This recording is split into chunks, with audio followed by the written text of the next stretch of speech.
Satu. Boleh. Masnya yang itu boleh. Tenang ya. Satu, yang ketiga baru angkat tangan. Jangan dari awal ya.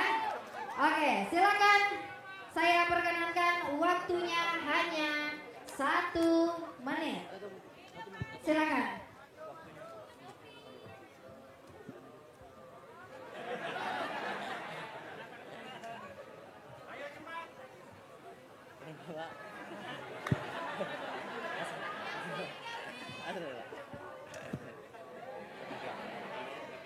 Pak Anies, izin memperkenalkan diri, nama saya Kelvin Octoriano, saya dari pelajar, saya masih sekolah di SMA Negeri 1 Samarinda.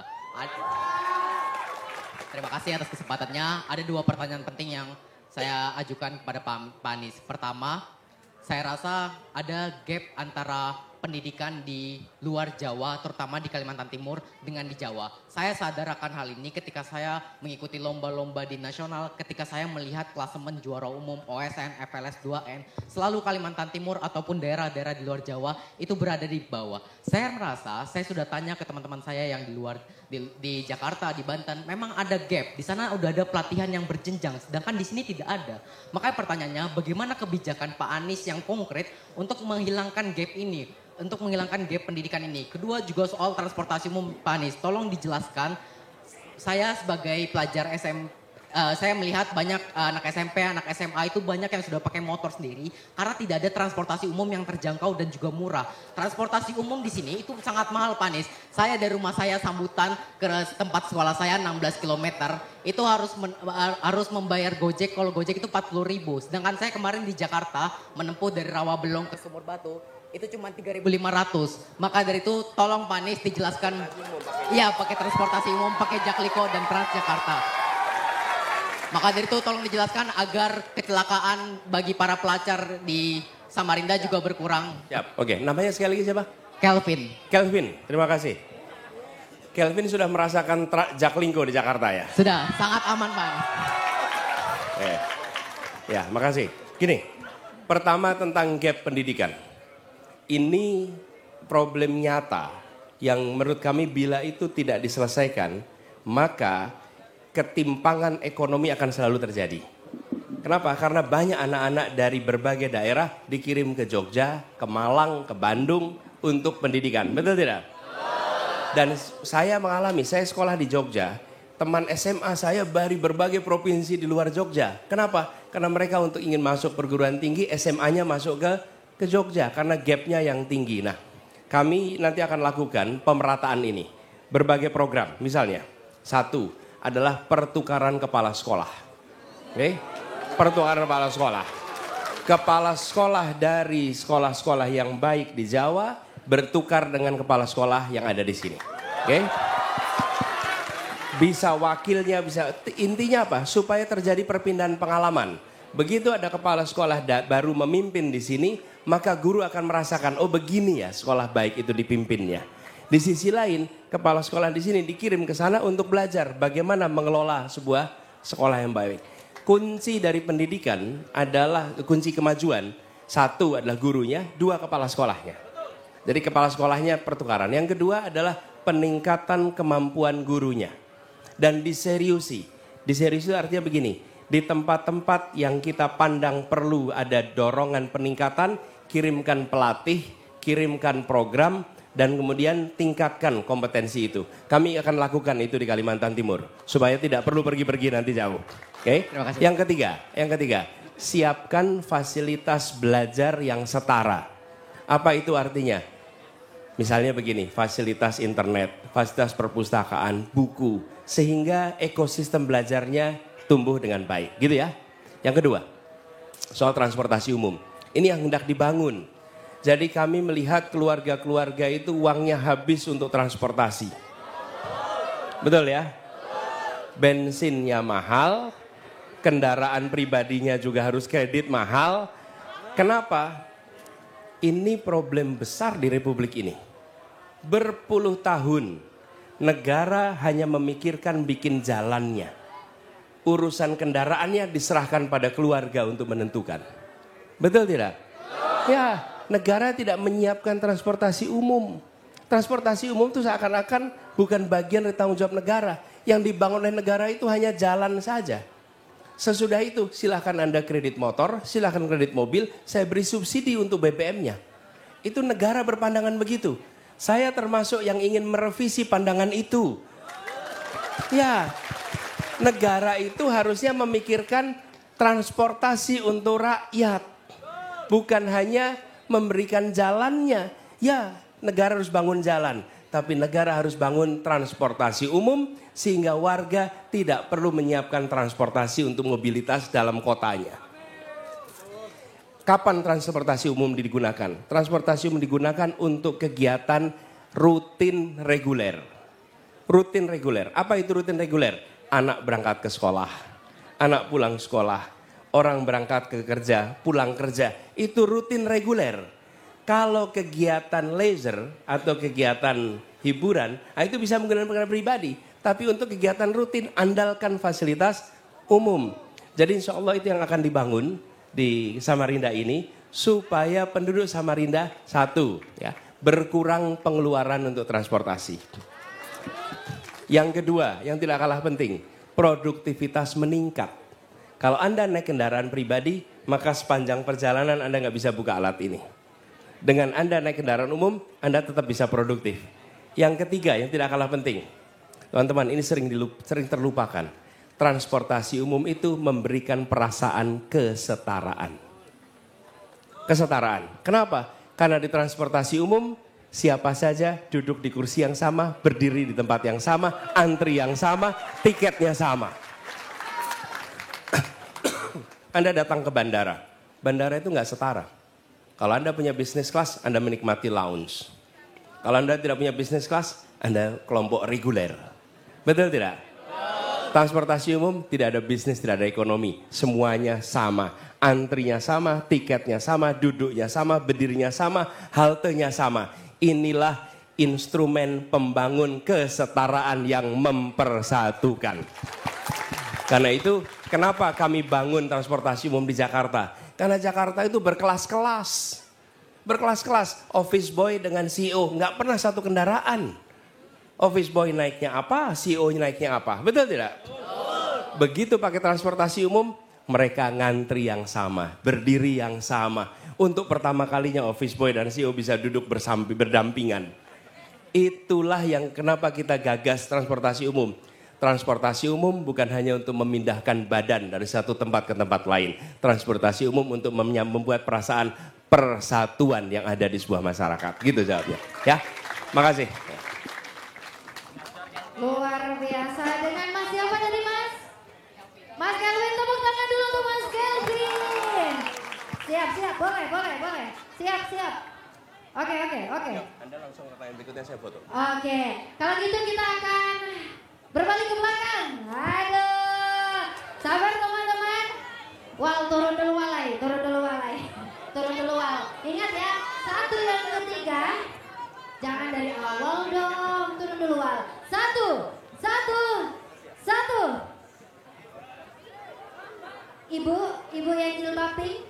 Ibu yang jilbab pink, berkacamata, Mbak. Ya, silakan boleh langsung sesegera mungkin silakan. Kita kasih tepuk tangan dulu dong. Luar biasa, silakan.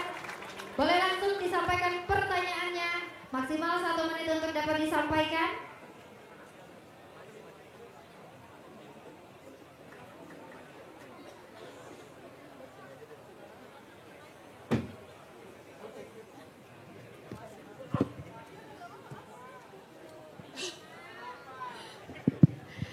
Bismillahirrahmanirrahim. Assalamualaikum warahmatullahi wabarakatuh.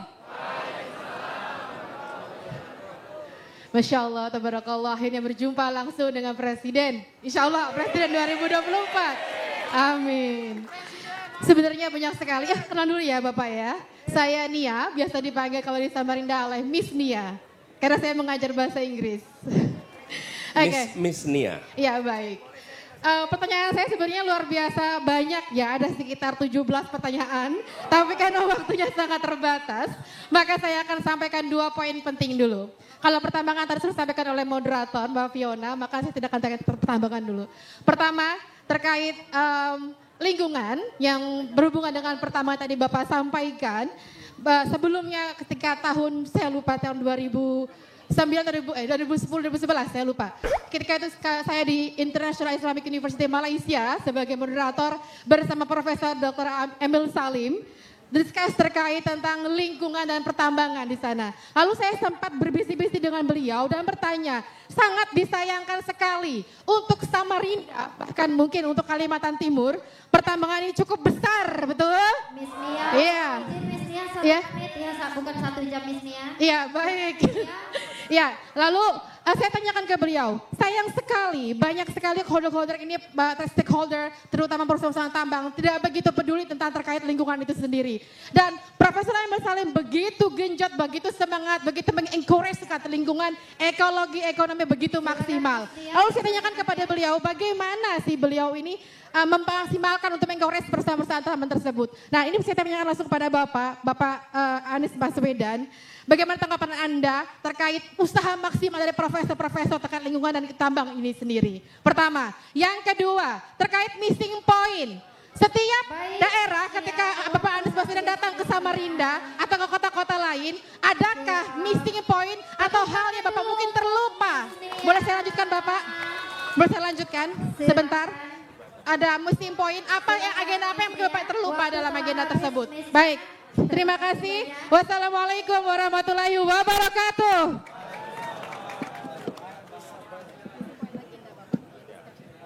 Yang kedua dulu, apa missing point? Justru kami bisa sampaikan di antara 3 pasangan calon presiden, semuanya harus menyusun visi dan misi. Betul ya? Nah, pasangan nomor 1 adalah satu-satunya yang menyusun visi misinya menggunakan, kalau bisa dibilang, 2 dimensi. Satu adalah dimensi sektor. Sektor itu artinya apa? Pendidikan, kesehatan, perindustrian, energi itu sektor. Nah, semua menyusun dengan sektor. Apa yang mau dikerjakan di tiap sektor. Nah, pasangan nomor 1, satu-satunya yang membuat dimensi kedua, yaitu dimensi wilayah. Apa yang dibutuhkan untuk Sumatera, apa yang dibutuhkan untuk Jawa, apa yang dibutuhkan untuk Sulawesi, apa yang dibutuhkan untuk Papua, apa yang dibutuhkan untuk Kalimantan. Yang itu berbeda-beda tiap tempat. Jadi kita jangan menganggap Indonesia itu sama. Indonesia itu memiliki variasi yang tinggi sekali. Dan disitulah ikhtiar kita untuk memasukkan, kalau istilahnya Miss Nia tadi, adalah missing point. Hal yang terlewatkan. Karena ketika kita bicara se-Indonesia, maka kita sering melewatkan urusan-urusan yang urgent di tiap-tiap daerah. Nah, caranya dengan membuat 2 dimensi. Dimensi sektor dan dimensi wilayah atau dimensi teritorial. Teman-teman boleh download visi misinya, Anda lihat di situ, sudah ya? Terima kasih. Makasih buat yang sudah download. Kasih tepuk tangan boleh dong yang sudah download. Buat yang belum silahkan download, nanti kemudian Anda baca. Dan Miss Nia itu ada bahasa Inggrisnya juga Miss Nia.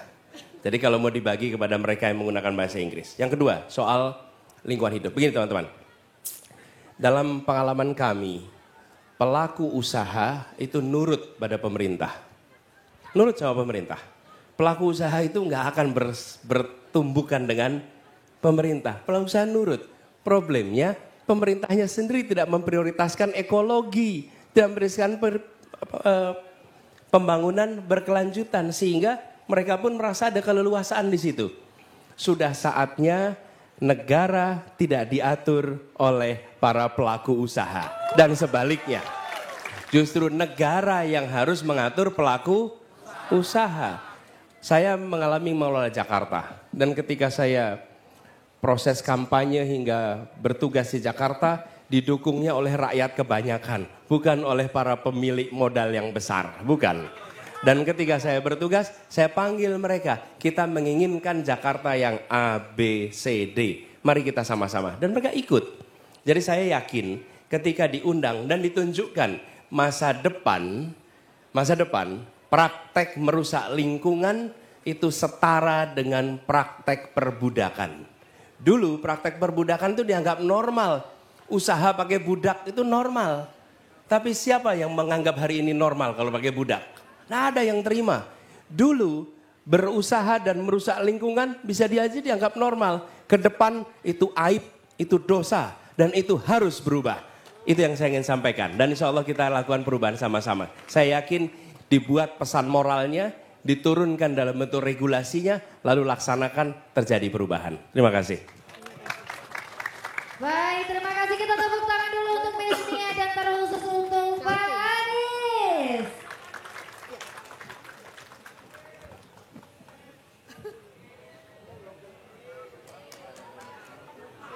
Waduh, siap. Siap.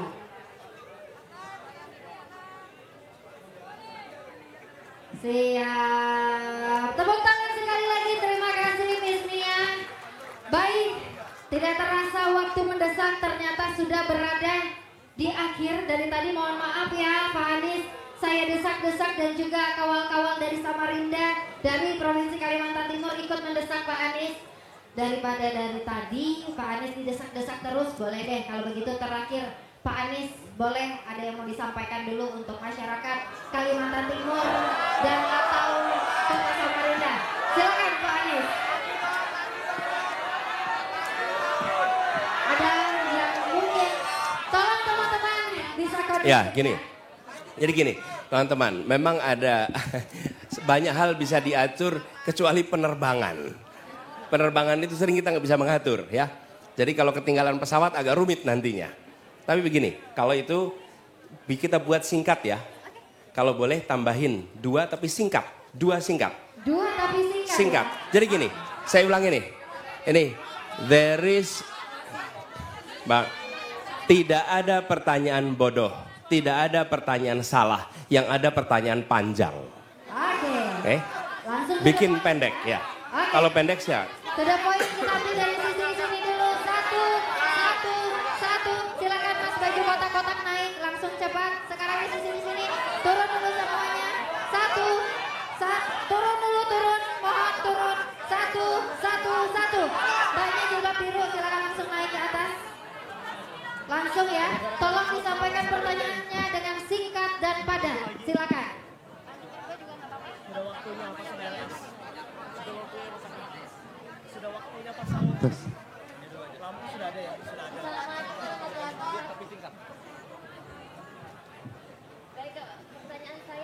Langsung. Pertanyaan saya, apa yang akan Bapak lakukan untuk menderita penyakit mental khususnya skizofrenia Pak? Karena bagaimana yang kita lihat, yang dilakukan pemerintah hanya memasukkan mereka ke rumah sakit jiwa dan memberikan mereka obat. Sementara dan mereka butuh pendamping, caregiver, karena jika tidak didampingi, mereka bisa di luar kendali Pak.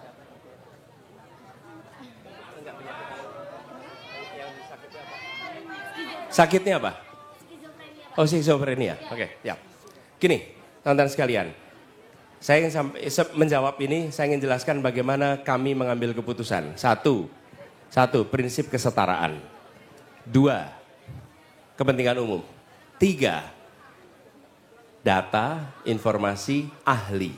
Oke. Yang keempat, baru aturan. Jadi, kami akan berkonsultasi pada ahlinya dan memastikan ada pendekatan yang benar.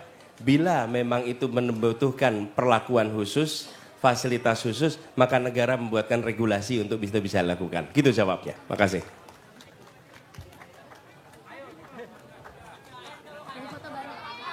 Pertanyaan kedua, silakan. Baik, terima kasih atas kesempatan. Sini, Anda yang mau foto boleh sambil nunggu pertanyaan. Sini. Boleh. Jadi pertanyaan saya adalah apa yang akan Bapak lakukan dengan IKN jika kita melihat saat ini tuh IKN itu sudah dalam masa pembangunan. Itu Pak. Jadi apa yang akan Bapak lakukan dengan IKN itu? Apakah akan dibiarkan begitu saja atau mungkin akan diberikan langkah solutif lain begitu Pak? Terima kasih. Sebelumnya perkenalkan nama saya Devon Dirgayu Mangopang, saya mahasiswa dari Universitas Widya Gama Mahakam Samarinda. Devon. Iya Pak. Pak Devor, ini pertanyaan bagus nih pertanyaannya. Gini, tadi saya bercerita tentang transisi batu bara. Kan tidak semena-mena bukan? Dibuat, dipastikan mereka yang bekerja di dalam sektor itu aman. Begitu juga dengan ketika kita bicara tentang IKN. Oke? Kita ingin alokasi anggaran dipakai untuk menyelesaikan persoalan yang senyatanya dirasakan oleh warga Kalimantan. Itu prioritas kita. Oke? Kemudian apa yang sudah berjalan, kita akan panggil semua stakeholder bagaimana bisa mengelola agar apa yang dikerjakan di sana itu tidak menimbulkan kerugian. Tapi bila kita terus mengalokasikan anggaran yang besar, bayangkan untuk bangun rel kereta api saja dari Pontianak sampai ke sini itu diperlukan 22 triliun. 22 triliun itu jauh lebih kecil dibandingkan lebih dari 400 triliun untuk membangun sebuah tempat IKN. Kebayang tidak? Dan kami tadi sudah cek, kita mau melakukan revitalisasi kereta api di Sumatera Barat, itu per kilometer revitalisasi itu artinya memanfaatkan ulang 16 miliar per kilometer. Di sini kalau bangun rel kereta kira-kira 60 miliar per kilometer. Jadi anggarannya dipakai untuk itu. Tapi untuk yang di Kalimantan kita duduk bersama di IKN supaya ada solusi yang tepat di tempat itu. Gitu ya? Mau interupsi Pak? Bisa diinterupsi Pak? Pertanyaan saya tadi, IKN ini bakalan diapain Pak? Gitu. Itu begini, sebagai sebuah wilayah keputusannya di undang-undang. Tapi alokasi anggarannya kita akan atur supaya menyelesaikan masalah Kalimantan, bukan hanya untuk satu tempat di situ. Baik, ya? terima kasih Bapak. Terima kasih.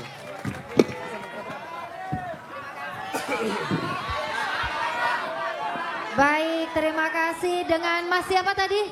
Mas siapa tadi? Mas Devon, kita kasih tepuk tangan dulu untuk Mas Devon terkhusus Pak Anies. Terima kasih luar biasa. Dari tadi saya merasakan auranya, kurang atas dikit ya. Saya merasakan auranya sudah didesak dari tadi. Bahkan sebelum Pak Anies pun datang, desakan itu sudah ada ya. Pak Anies kalau dari tadi Pak Anies sudah didesak Pak. Kali ini Pak, karena kita berbicara tentang jadwal penerbangan juga yang tidak dapat digeser ya.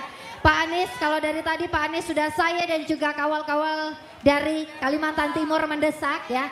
Saat ini saya akan memberikan waktu untuk Pak Anies. Nanti Pak Anies silakan boleh menyampaikan barangkali pesan maupun ada sesuatu yang ingin disampaikan untuk kawan-kawan dari Provinsi Kalimantan Timur. Silakan.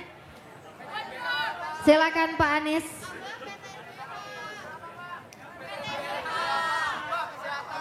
Silakan. Itu ada yang tanya, kereta apinya tahun berapa? Ya. Itu begini. Gimana, itu Pak? bukan sesuatu yang baru, perencanaannya sudah. Bahkan visibilitasnya sudah dilakukan. Tinggal kita siapkan alokasi anggarannya supaya perencanaan itu bisa segera dilakukan, ya. Nah. Silakan Pak Anies, ada yang mau disampaikan untuk masyarakat Kalimantan Timur? Iya. Gini teman-teman sekalian, saya pun inginnya lebih lama lagi di sini teman-teman, ya. Tapi begini teman-teman, kami ini insya Allah nanti satu saat seperti dibilang tadi, sekali minum air Samarinda akan kembali lagi ke Samarinda, ya. Nah, tapi dalam kesempatan ini saya ingin sampaikan kepada teman-teman semua bahwa ini sharing saja teman-teman. Kami menginginkan kualitas demokrasi di Indonesia lebih baik. Bulan depan rakyat Indonesia akan menentukan pilihan kepada siapa kewenangan itu diberikan. Dan ketika menentukan, kami memilih sebagai salah satu kontestan, kami memilih untuk menghadirkan dialog-dialog seperti ini. Ketika dialog, Anda bisa mendengarkan pandangan saya. Dan ketika saya menyampaikan, tidak mungkin Anda akan setuju 100%. Mungkin ada yang setuju 100%, ada yang setuju 80%, ada yang setuju 70%. Tapi minimal Anda tahu di mana setujunya, di mana tidak setujunya. Dan saya melihat demokrasi modern harus rakyat mengetahui apa yang menjadi jalan pikiran pemimpinnya. Apa yang menjadi cara dia mengambil keputusan. Apa gagasan yang ada pada dia. Karena Indonesia sedang memilih orang untuk membuat keputusan, bukan memilih orang untuk fotonya dipasang di ruang-ruang kelas. Kalau Anda memilih orang hanya untuk dipasang fotonya di ruang kelas, maka cukup menilai dari bannernya saja. Oke, tapi karena Anda memilih orang untuk mengambil keputusan, maka Anda harus tahu apa jalan pikirannya. Dan yang tidak kalah penting, orangnya tidak takut untuk dialog, tidak takut untuk tukar pikiran. Dan bila menghadapi pandangan yang berbeda, maka lakukan tukar pikiran. Tukar pikiran itu kan untuk pandangan yang berbeda, bukan? Dan itu normalnya masyarakat ya ada tukar pikiran.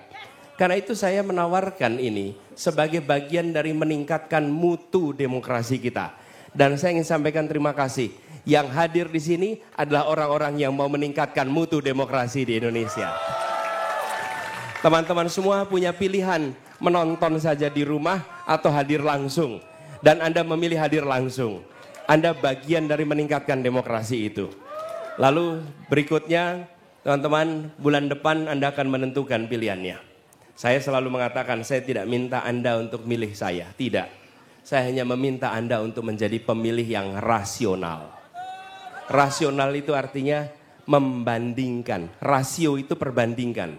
Orang yang memilih dengan menggunakan perbandingan, dia adalah pemilih yang rasional. Bandingkan apa? Bandingkan rekam gagasannya, rekam jejaknya, rekam karyanya, rekam prestasinya. Dari situ tentukan pilihannya di 14 Februari yang akan datang. Anak muda tidak perlu diajari milih siapa, karena anak muda sudah tahu mereka harus memilih siapa. Tunjukkan itu, silahkan ambil pilihan. Dan pemilu pilpres bukan tentang masa lalu. Pilpres pemilu adalah tentang masa depan. Tentang masa depan. Konsekuensinya adalah keputusan masa depan yang akan dibuat oleh siapapun yang diberikan amanat. Karena itu saya mengajak kepada semua di sini, jangan sia-siakan hak pilih Anda. Bila pilpres diikuti hanya oleh 60% orang, maka yang 40% itu tidak ikut menentukan. Yang 60% lah yang menentukan. Dan insya Allah yang ada di tempat ini akan menjadi orang-orang yang menentukan pilihannya di 14 Februari yang akan datang. Saya ingin sampaikan terima kasih teman-teman. Hari ini kita berjumpa, mungkin waktunya tidak panjang. Ya, tapi insya Allah kenangannya panjang di kita semua. Dan saya ingin mengharapkan kepada semuanya, insya Allah apa yang tadi disampaikan, bila amanat itu diberikan, maka apa yang tadi dikatakan insya Allah akan dilaksanakan. Laksanakan. Kami selalu berhati-hati di dalam menyampaikan rencana. Kenapa? Karena rakyat sudah capek dengan janji yang tidak dilaksanakan. Dan itu adalah beban moral tersendiri bagi saya. Saya ingat maju pilkada di Jakarta. Datang ke kampung-kampung berkampanye, bersilaturahmi dengan warga. Apa kata warga di sana? Pak Anies, kami tidak minta macam-macam. Kami cuma minta satu saja. Bapak akan di sini 5 tahun atau Bapak tengah jalan akan pergi. Ya, kenapa? Karena mereka pernah punya harapan. Pernah punya harapan, lalu di tengah jalan pindah. Nah yang berikutnya repot ngadepinnya. Karena dia berhadapan dengan masyarakat yang bilang, sebentar Pak. Dulu ada yang begini nih Pak nih. Lalu pergi. Jadi saya mengatakan kami hati-hati di situ. Yang terakhir nih teman-teman. Ini bulan Januari tanggalnya 11. Akhir tahun kemarin saya diajak refleksi akhir. Bukan diajak, ada yang bertanya. Pak apa refleksi akhir tahunnya? Lalu ini yang saya sampaikan.